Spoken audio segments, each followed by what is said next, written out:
Maneva na sema PENDREAM TV. PENDREAM TV de osia dem yopo.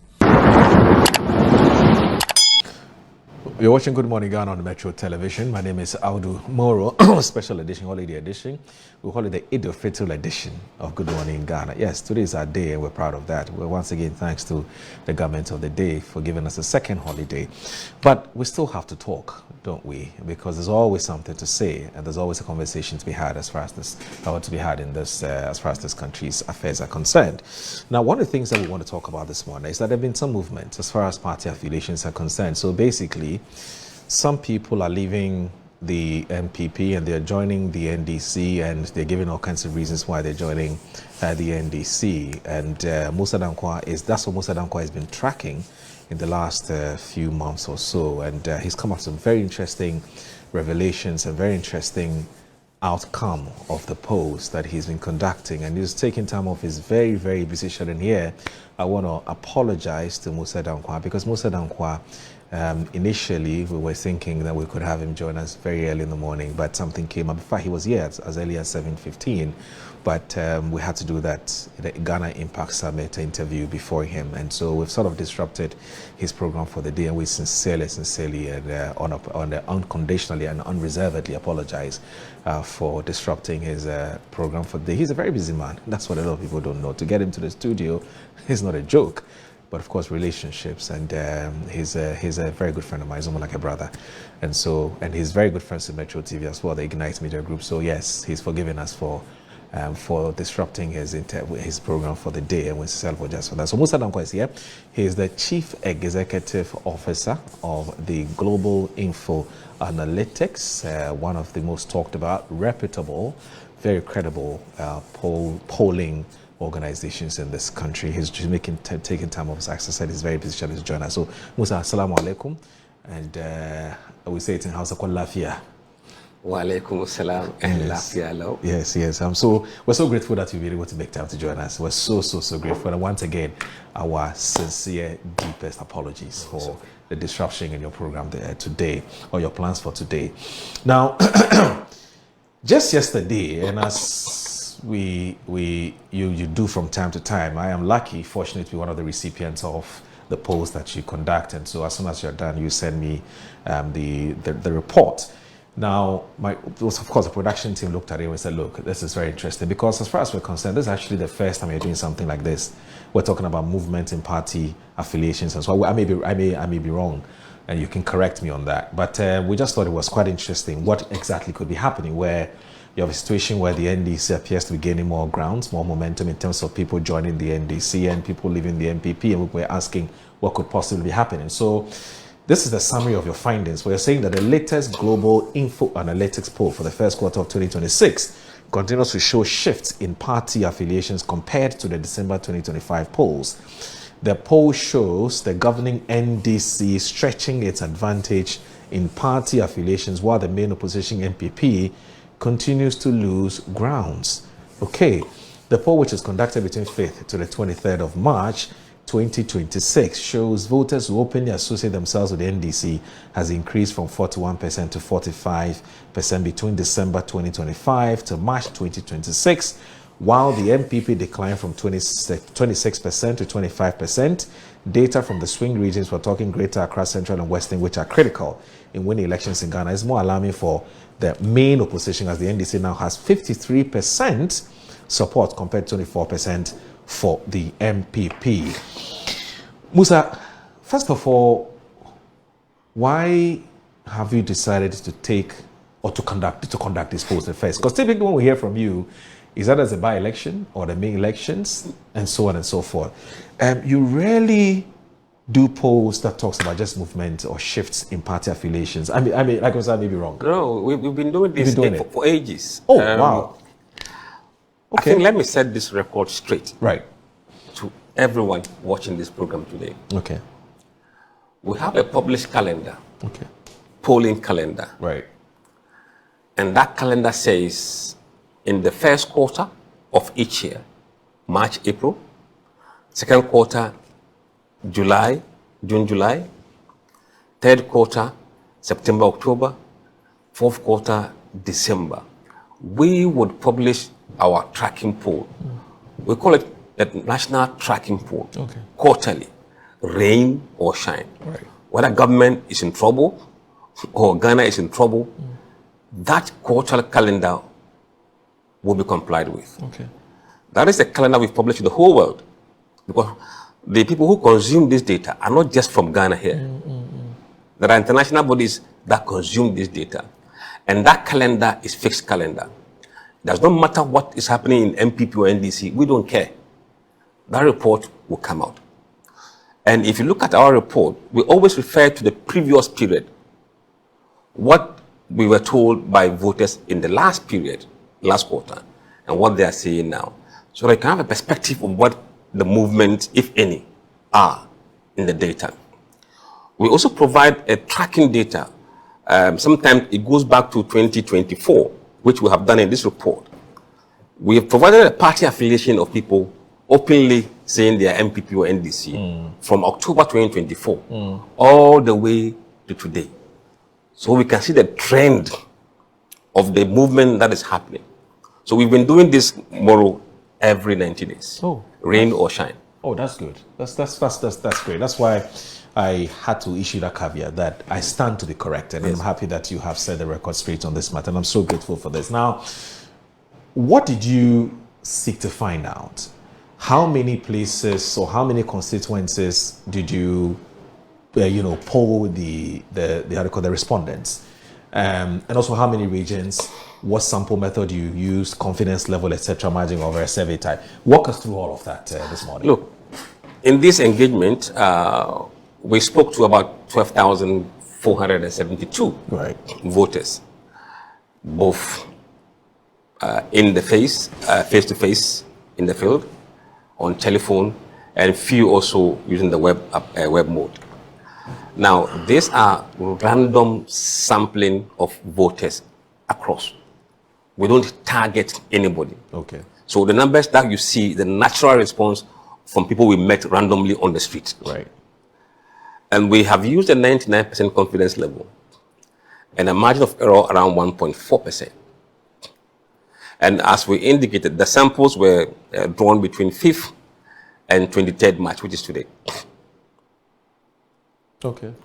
So that is the methodology we've used for ages. In the past, we've only done the field and telephone. Last year, we added the online version because there are certain voters that are also relevant to decision making in this country that we don't see them in the field. Certain class of voters, if you go to places that we go on a normal day, you will meet them. But they are on social media. So we're able to get those views from social media. So we decided to do a multimodal approach methodology to make sure that we have the sample represent every people who have voice in this country. Every person who have voice in this country. So, I noticed that, as you rightly said, that the field face-to-face was 60%. Yeah. And then the telephone, the telephone methodology or the telephone model was 13%, and the online being 19%. Why did you decide to do more face-to-face? For somebody because that's where most voters are. Okay.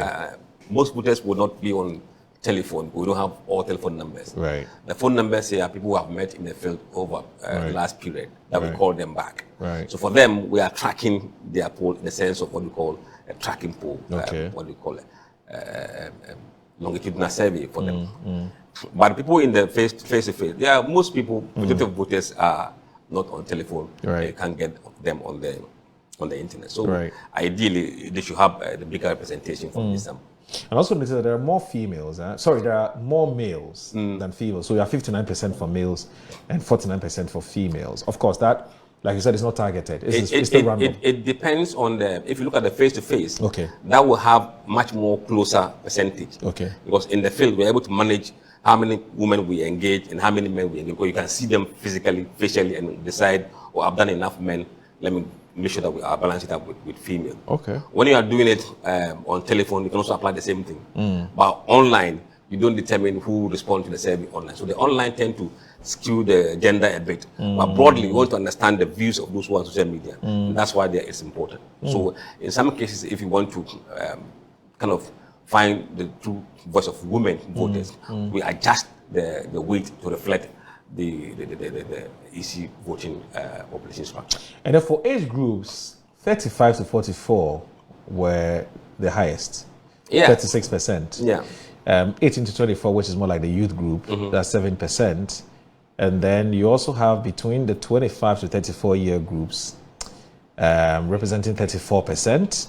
And then 45 to 54 is 16%.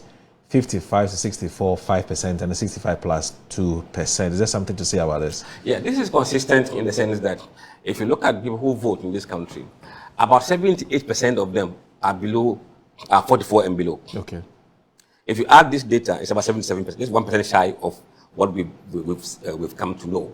So this is strictly or largely or broadly in line with what you normally see on the street. If you interview people who vote, not generally Ghanaians, voters, people who vote, you'll find out that about 78% of them are 44 years and below, which has a profound implication on what's going to happen in the election, because these guys will determine who becomes the president. That's interesting. That's the 35 to 44 year groups. Yes, okay. and below, yes. Okay, that's interesting. I mean, you've been consistent. You've always said that we have an active, quote-unquote political group, but you have an active voter group, which is more younger, of a younger demographics. Now let's talk about education. So we're still on the demographics. Education, you're saying that you polled more. Okay, so SHS and tertiary are tying with 35% each. And then for JSS, you're looking at 17%. And then you have 13% no formal qualification at all. Doesn't mean they've not been to school at all? They have been to, but they haven't. Okay. You have qualification. Yeah, as in certificate, isn't it? They don't have anything at all. Okay. So, I mean, if you look at this data, the junior high school and the no formal education is almost constant or regular, right, or average with what we've seen in the polls. Okay. Now, in this current poll, you see that there is a bit of rise in the people who are tertiary qualification holders, slightly almost at par with senior high. Usually the senior high will be slightly higher, but because of the combined effect of the online voters were more elite. Right.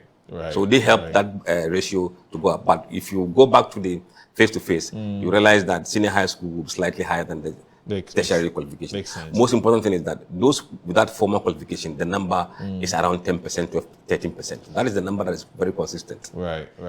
Now let's talk about employment. So 64% of the people you polled are employed.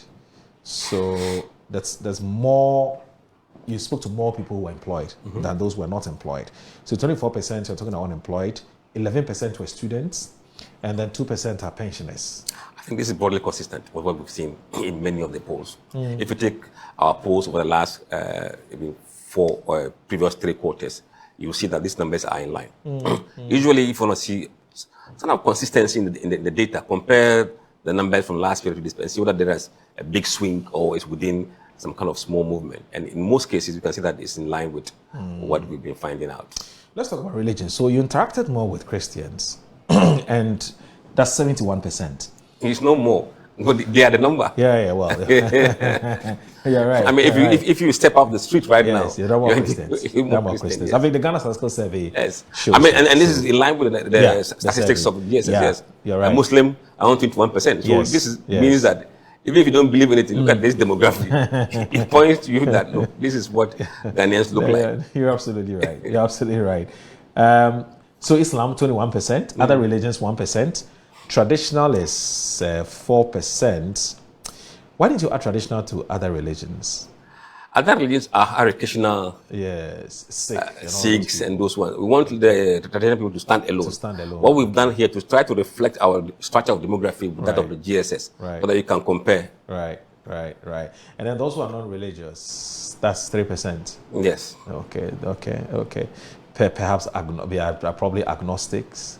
where they believe there's a God, but they don't believe in going through anybody. So that's an agnostic, and some other. There's lots of. In fact, there are any atheists. Absolutely. They don't believe in God at all.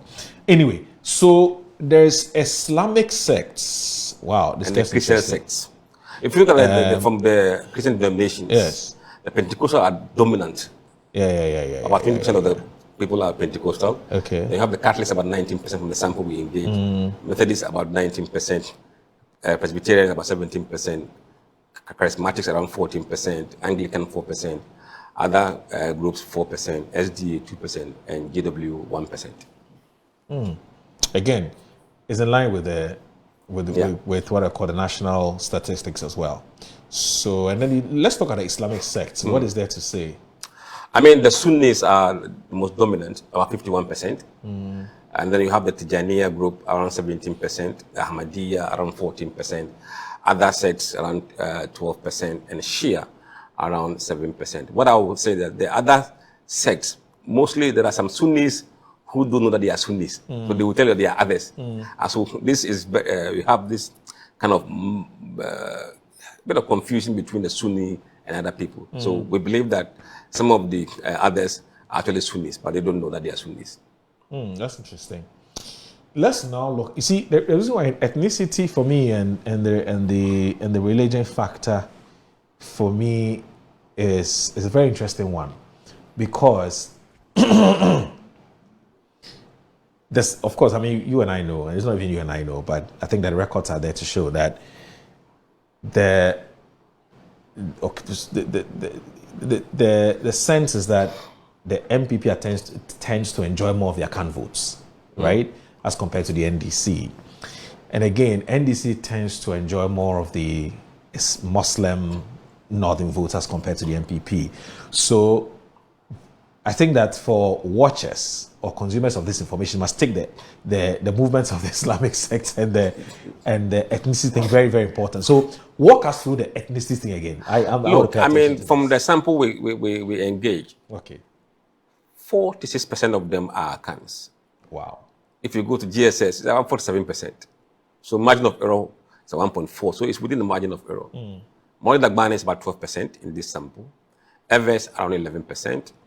Other ethnic groups put together 10%, but Gadangbe 9%, the Guan 6%, the Grushi 2%, Gruma 2%, the Mande group 1%, and the Guru near zero. Not zero, but just a fraction. That's interesting. And these groupings are in line with the GSS way of grouping the ethnic groups. Okay.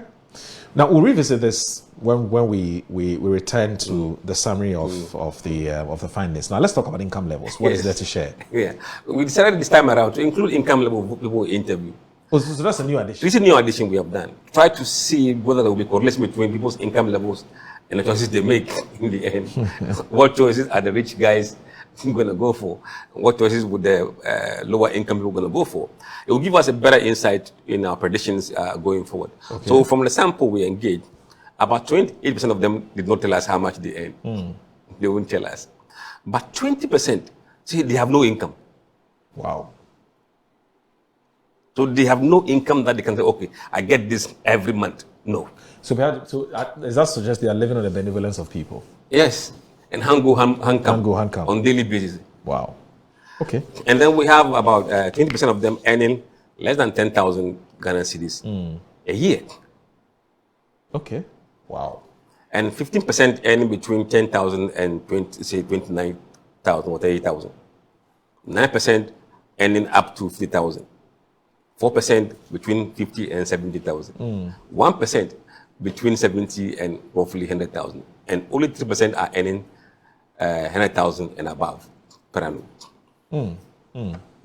So you can slice and dice this data to see, even we come down the line, among people who say they are NDC, how many of them are in this income bracket? And we've done that, I think, in the document. Quite interesting stuff. Okay, so now walk us through the main party affiliations as data. What have you found out? Look, these are people, we ask them simple questions. Which political party would you associate yourself with? Do you support? Or which party do you normally vote for in an election? Okay. Or normally I vote for NDC. You are an NDC person. Or I call myself an NDC person. Or I vote for NPP. I'm NPP. For me, I vote CPP. You are other parties. Or I support UP. New party is there. And there are those who say, me, I don't have a party. I look at the parties and decide who to vote for in every election. Those are the floating voters. They float from NPP to NDC. And sometimes they can float from floating voter to become NDC or to become NPP. What we will see down the line is that people who may have become, who were calling themselves floating voters, may shift to another party. We have those who say, me, I know, but I won't tell you. I won't disclose. For one reason or the other. And it depends on where that person is. If that person is in the NPP stronghold and he says, oh, me, I won't disclose, you will suspect that either he is an NDC person who's trying to hide, or he might be an NPP person who is not happy to say that I'm NPP now because of maybe one reason or the other. The same thing, if somebody is in the voter region and he says, I will not disclose, it probably might be an NPP person. Because it's not cool to be in maybe so-called stronghold and be other parties. So there are many reasons for people choosing this option. Okay. And now you're finding out that in terms of party affiliation, NPP was 26% in the December poll. Okay. Now they've got 25% nationally. Small movement, but a very interesting one. Why? Because from October 2024, the trajectory of NPP party affiliation has been on constant decline every 90 days. We have not reached a bottom yet. I don't know when that bottom will be reached. But the next slide, you see the slide. Constantly, the party is in decline. You know, in statistics and data analytics, if an event happened first time, it's not a trend. Second time isn't a trend. Third time, it's a trend. This has gone beyond third times. Several times in every quarter, the number is declining. And that must be a source of worry to any leader of NPP today. When you look at NDC, they were 41% before. Now they've gone to 45%. Those who said they were floating voters, 19 before, now 17. 2% drop. Those who said other parties, largely unchanged, 3%. But those who were not disclosing have declined by 1%. You can see that all those declines went to add up to NDC numbers. What we don't know is that the 3%, or is it a 4% addition to the NDC, whether these were NPP supporters who have left to join the NDC, or these were floating voters who have decided to now have decided not to become floating voters. So who are they? Look, that 4%.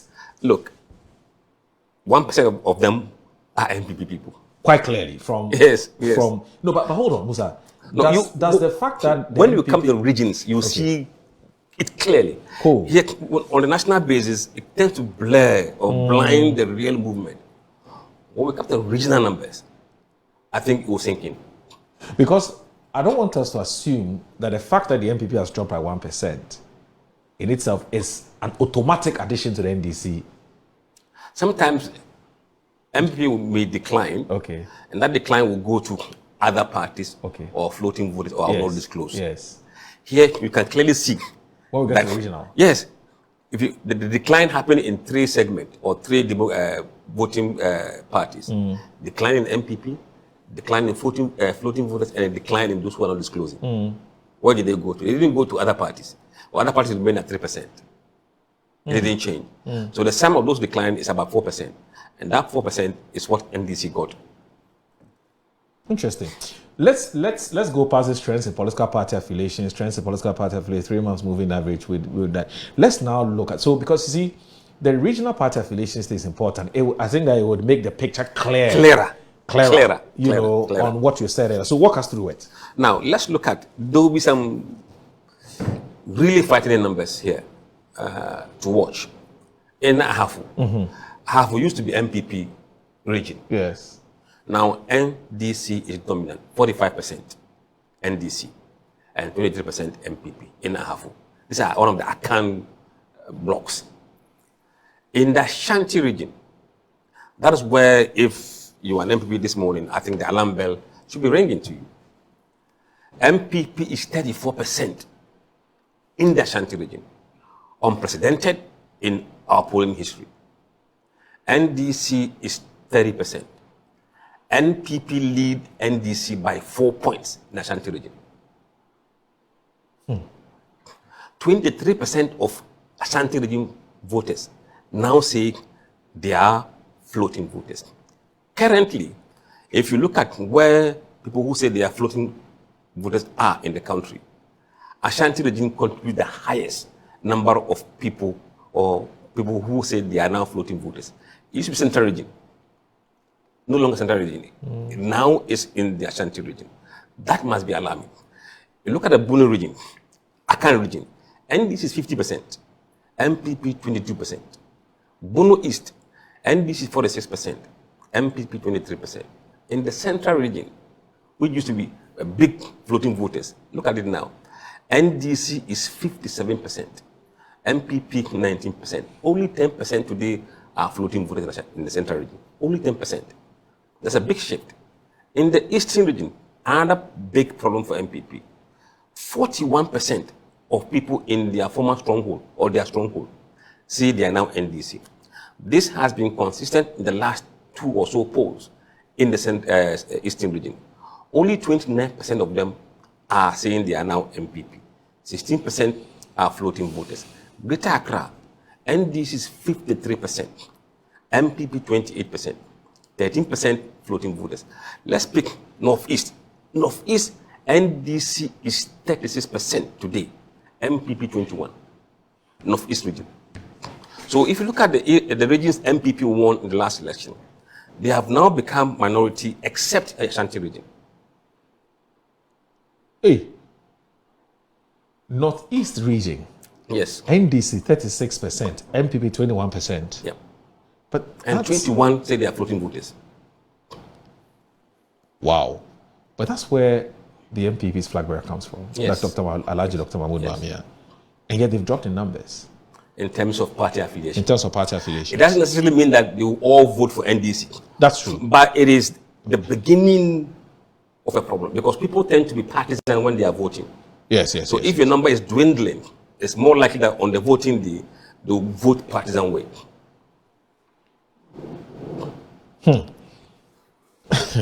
Okay.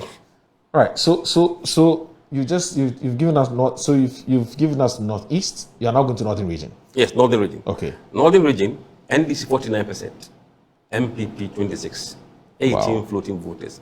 OT, NDC 41%, MPP 15%, 14 are floating voters.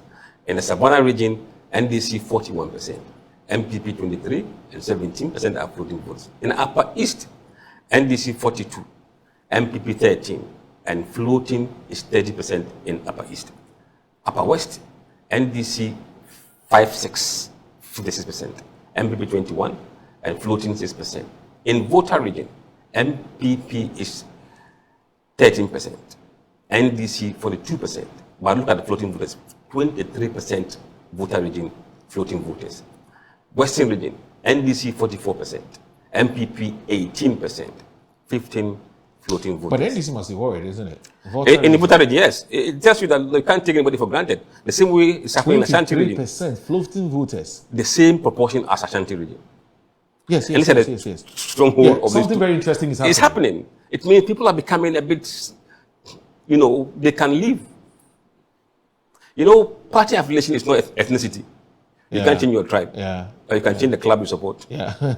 I used to be Chelsea. I am now no team. No, please. You are still Chelsea. No, you are still Chelsea. You are still Chelsea. Please.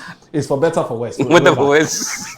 So I think people must begin to understand the dynamics of voters within the context of demography. And I think when you get that right, you get many things right.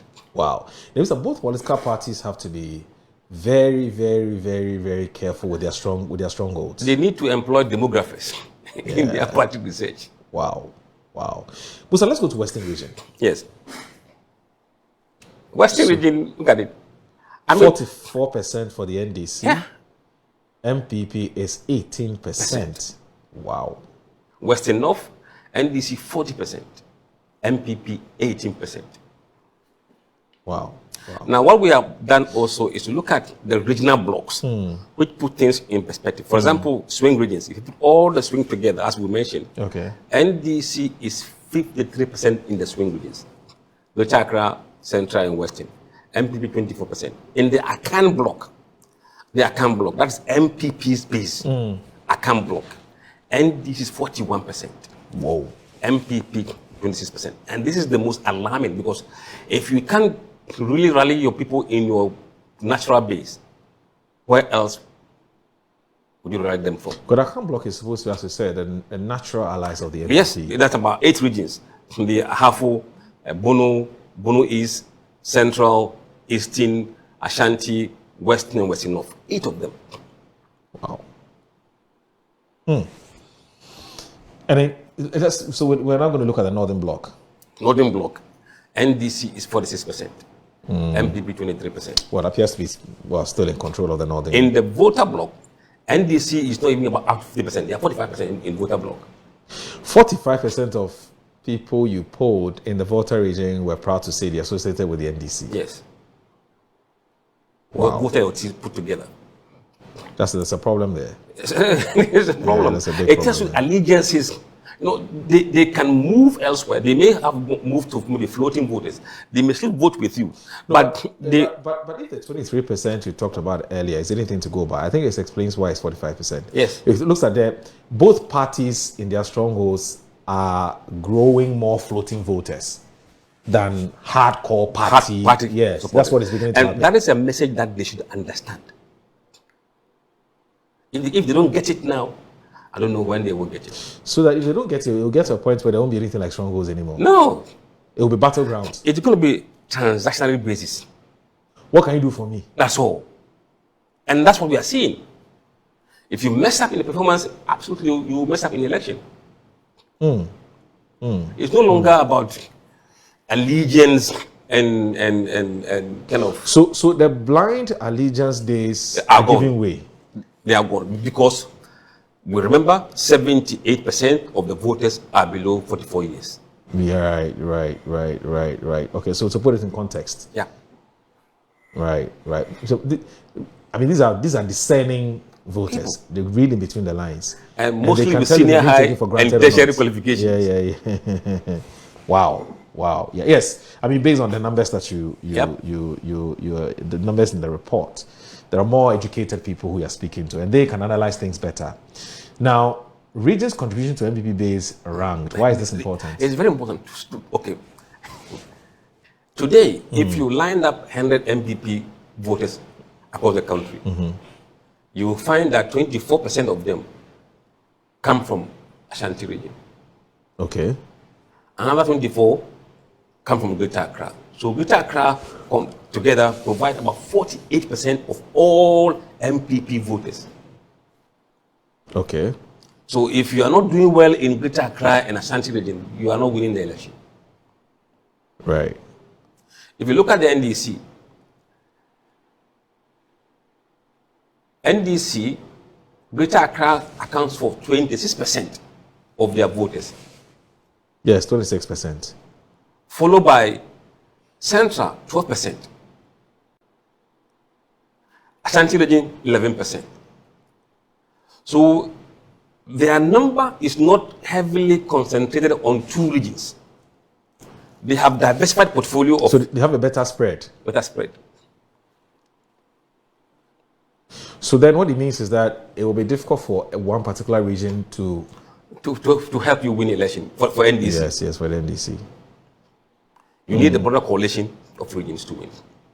And MPP is not surprising because if they rack up the numbers if you add Ashanti, Greater Accra, and Eastern region together, you are getting a good number, about 50%. About 50%. So that explains why the MPP will always tell you that once we're able to get our people out in Ashanti, Bono, and perhaps Greater Accra, they're home and dry. So they only needed three regions. In fact, it should have been 2, but now that they're losing grounds in their own home region, which is their strongholds, then it means that they need more. They need another region. Yeah. And you notice that the NDC is also working very hard to adopt Central and Western, because I think they've noticed what's happening in the Volta region, where numbers are also beginning to go down. Now, whether they appreciate why the numbers in the Volta are going down, so they can deal with this on, is another matter. Okay. But perhaps you can explain that they've noticed that depending on one region, and it's just my thoughts. It's a wrong strategy. It's a wrong strategy. You have to spread your base or your followership across the country, so that it gives you comfort, doesn't it? It does. It gives you comfort. So you talk about Greater Accra, you talk about Ashanti region, because I'm looking at the how do you call it, the graphs. Bars. You're talking about Ashanti region, you're talking about Greater Accra region, and then you have Northern region, isn't it? Yeah. Followed by Western region, yes, and then Volta region, and then Upper East region. That's for the NDC. Okay, no, that's for the what you call the regions contributing to NPP base rank. So if you look at the NPP, about 10% come from Eastern region now. Okay. 7% come from the Northern region. Western is about 5%.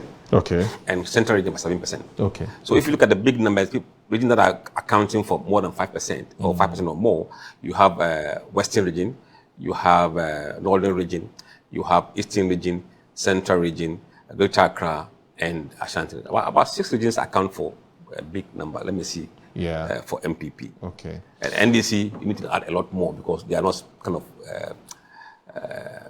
concentrated on one or few regions. Let me now, you know, the NDC touts itself as a more socially inclusive government. So that then takes us to the party affiliations gender. Now, the vice president, we all know, is a woman, female. And I recall that when the choice was announced, one of the things that the president at the time, candidate John Mahama, said was that the NDC was a more socially inclusive government, and you know how that reflects in the party's policies and so on and so forth. Let's look at what the polls are saying as far as party affiliations are concerned, the gender, male, female. Look, there's not much between them. Okay. Nationally, when it comes to MPP, male voters, 25% of them support MPP, and 46% support NDC. 17% say they are floating voters. UP 1%, Alhaji Martin guys, 2% other parties, and 10% of males say they will not disclose. Okay. When it comes to the women, MPP is slightly high in terms of compared to men. About 26% of them are female, and this is linked to the free education policy that was implemented. We've seen this data across many times. There are more people, more women who tend to support MPP than the men in terms of when you do comparison. The NDC is 44% female now. They've been behind some time. I think they are catching up a bit. You mean the MPP? The NDC, sorry, the NDC. When it comes to 46%. In the past, I'm saying in the past, okay, yes. So they kind of improving on the number of women who say they are NDC, and it tends to be linked with education. Whatever happens in education affects women mostly because of the senior high school, the pressure of having to support kids in school really fall on women. So we can see that women are moved more by education than any other key issues of voters. When it comes to floating voters, almost at par 17% men and 16% female. So not much in terms of the two political parties. Even though the choice of Professor Jane hasn't really impacted that positively. No, I mean on affiliations. See, we are talking about new generation of voters. So yeah. The Gen Zs and those 44. It's not about agenda. It's transaction. It's transaction. It's transaction. Which is what are you giving me? Those who will be moved by gender and those sentimental issues are older voters, and they are becoming smaller and smaller in the population. Yeah. So let's look at party affiliation in terms of age. And this is where things get a bit tricky for MPP again. Among people who are 18 to 24 years, 22% of them say they are MPP, openly MPP. NDC is 44%. For those who say they are 25 to 34, 50% are NDC. So the youth, the big, the loud Gen Z group. NPP 20%. Among those 35 and 44, NDC is 43%, NPP 25%. Now, as the population gets older, NPP number begins to go up. Between 45 and 54, NDC is 40%, NPP 32%. Between 55 and 64, NDC 40, NPP 34. And above 65, NDC is 45, and NPP 31. So you can see that aging profile of the NPP voters tends to age as you move up. Whereas NDC is much younger. Okay. And this is something that they must really watch, because look, you must be appealing to the future more than appealing to the people who are fading out. Wow. So even in crafting policies for both political parties, look at this thing, demography. Moro, it's about demography. Once you understand the demography, you'll be right. But if what you're saying is anything to go by, which is now politics has become more transactional for this generation, and you talk about the Gen Zs, why hasn't free SHS impacted on these numbers? Because at least the NPP has given the younger one something. The free senior high school policy was a double-edged sword. Okay. We lumped every voter into one basket and assumed they all have the same needs. They don't. That's true. The low-income voters care more about the free. And then the high-income voters care about the quality. What is it, middle to high? Middle to high, quality. Free education was more of a free than the quality. And unfortunately, Ghana moving from a lower middle income country means that there are fewer people who are poor than those who are middle and upper income. So if you appeal to those in the middle and upper income, the votes are there. If you appeal to those who are in the lower income, the votes are shrinking. So you make a choice as to what you should emphasize on. I think if there has been emphasis on quality, the vote impact would have been significant. Especially after the first 4 years. Before the first 4 years, there was a bit of wait and see, things would improve. But beyond that, people saw the entire program and began to really analyze the quality of it and also the free element. And they made a decision that, look, I don't think we like what we see. And that's why it wasn't a potent political campaign promise or policy that gave them anything in the last election. Musah, there's a lot to talk about. There's party affiliation age, role percentage, party affiliations education, party affiliations education role percentage, there's party affiliation employment status, the gender education, there's party affiliations religious role percentage, party affiliations Christian denomination, party affiliations Christian denominations role, and there's party affiliations Islamic sects. It goes on and on and on and on and on and on and on. I wish time was our best friend so we can go through all of this. But if somebody's watching this one and wants to go and consume this information, where can he find this report? I will later put it on our website. Okay. Right. That's good. But the media houses have them. Oh, they have them. Yes, that's true. If you want a copy to let me know. I'll send it to you. We'll take a short break. Musah, thank you so very much for your time. I'm not PENDREAM TV. Now, so far so good. Say open online portal le Ghana. Nipa share, nipa follow, nipa comment here. To my best of knowledge, without any biases, PENDREAM TV.